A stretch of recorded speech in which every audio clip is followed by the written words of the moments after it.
Most states have by now held their party primaries for this year's elections, but many are still dealing with the fallout of the 2020 presidential election.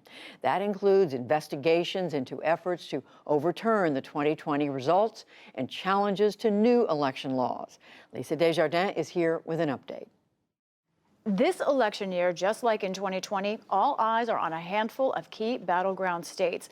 That's where we turn our focus with two reporters covering the story. Stephen Fowler is a political reporter for Georgia Public Broadcasting, and Andrew Oxford is a reporter at Arizona Public Media. Let's start in Georgia with you, Stephen Fowler, and let's look at the list of people subpoenaed just yesterday in the Fulton County grand jury investigation of the 2020 election. You see their top Trump officials like Attorney Rudy Giuliani, some allies like then Judiciary Chairman Lindsey Graham, others involved in a phone call to state officials from President Trump and others.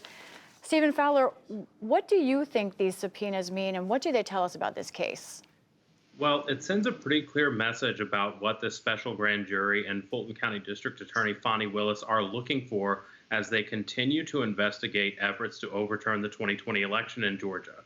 Much of the figures that have been subpoenaed appeared at a December 2020 unofficial hearing of the Georgia State Legislature, where nobody was under oath, nobody was compelled to tell the truth, and a lot of falsehoods were shared about Georgia's election, particularly vote counting in Fulton County State Farm Arena.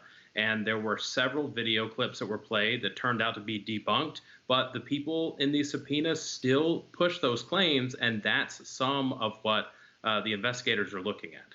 We already know Senator Lindsey Graham of South Carolina, for example, has said he is not going to cooperate with this subpoena. He calls this politics. What do we know about what's ahead here in this fight and the timeline in this case? Well, it is moving relatively quickly. The special grand jury was impaneled in May. They've been hearing from testimony from everyone from Republican Secretary of State Brad Raffensperger to Democratic state lawmakers that were present in those hearings. And much like what we're seeing in Washington, D.C. with the January 6th committee hearings, prosecutors and the grand jury are building things from the ground up, a very foundational level investigation into many of the claims made, many potential crimes that were committed, and we could see this accelerate rapidly. All right, let's move west. Subpoenas also in Arizona just last week, where you are, Andrew Oxford. We've seen these Republican officials subpoenaed last week, this time by the FBI. We saw two state senators, Karen Fann and Kelly Townsend, be subpoenaed. Tell us, who are these lawmakers and what is the FBI looking for here? Karen Fann is the leader of the state Senate. She's a Republican from Prescott, and Kelly Townsend is a Republican from the Mesa area, from Apache Junction. And Kelly Townsend told 12 News here in Arizona that the subpoena she received was seeking communications between her and Trump's lawyers.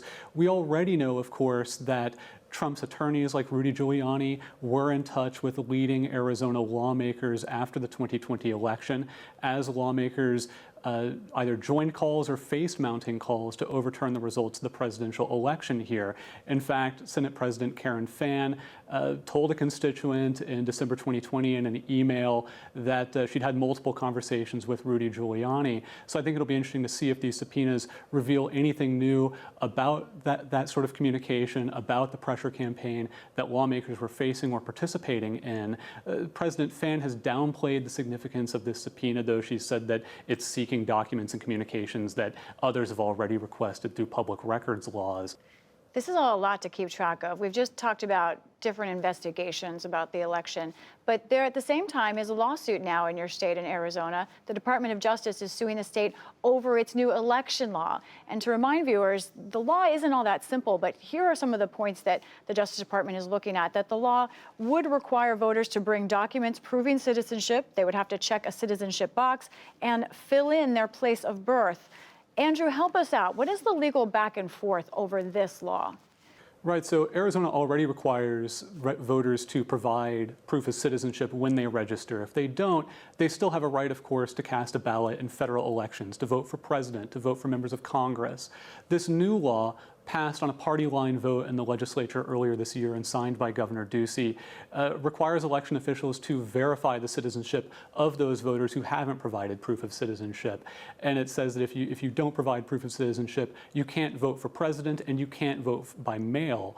The Department of Justice says that this violates the National Voting Rights Act. The U.S. Supreme Court has actually already taken up a similar policy in Arizona about a decade ago in a case here.